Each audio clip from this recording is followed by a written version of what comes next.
Hi, I am Fernanda. And I'm Santiago.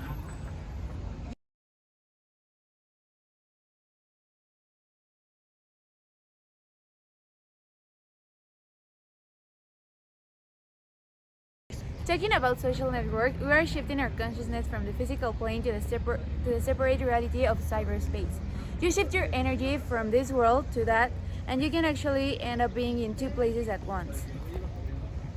Social networking offers us different opportunities to experience ourselves in different ways. That a lot of people are using devices, a la Facebook, MySpace, Twitter, tweeting, whatever it's called. And what happens is you're letting everybody know in a moment exactly what you're doing, exactly where you are. You know, I mean, I one time was walking through the streets of Manhattan and had a friend call me and say, "Hey, where are you?" And I'm like, "Oh, I'm in the city." "Oh, where are you in the city?"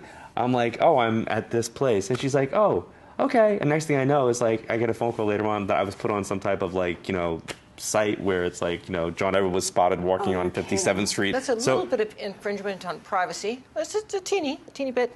And you're in the limelight far more than any of us. I mean, that's got Right. So, but really. but let's say just from an energy standpoint, Yeah. that somebody's putting themselves out there, and they're doing that. What they're really doing, to use an analogy that you talk about with energy, is they're basically not only are they they're opening themselves up pipe-wise, but they're actually putting a hose in their pipe to somebody else and saying, "Here, put into my energy pipe whatever it is that you are thinking, hearing, feeling, whatever it is that you're feeling."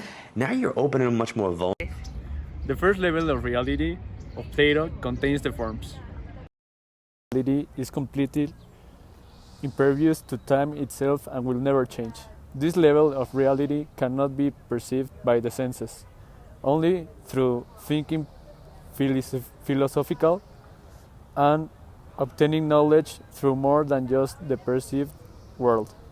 I think of this as the perfect world where objects and ideas exist in a perfect state and cannot be touched and maybe not even perceived by man.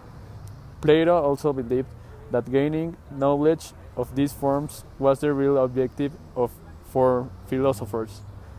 Indeed, he stated in his Republic Dialogue book number 6 that these forms can be seen with the eye on the mind.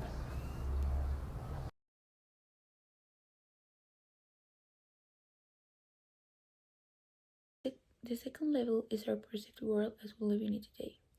For this example, we're gonna use the Plato's allegory, the cave, to explain it.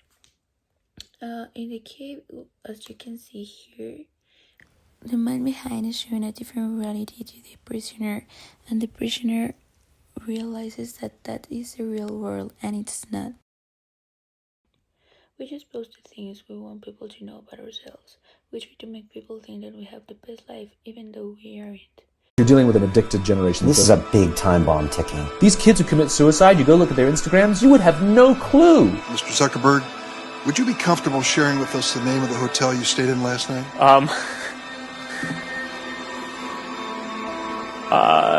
No. People who spend more time on Facebook suffer higher rates of depression than people who spend less time on Facebook. It'll destroy relationships, it'll cost time, and it'll cost money, and it'll make your life worse.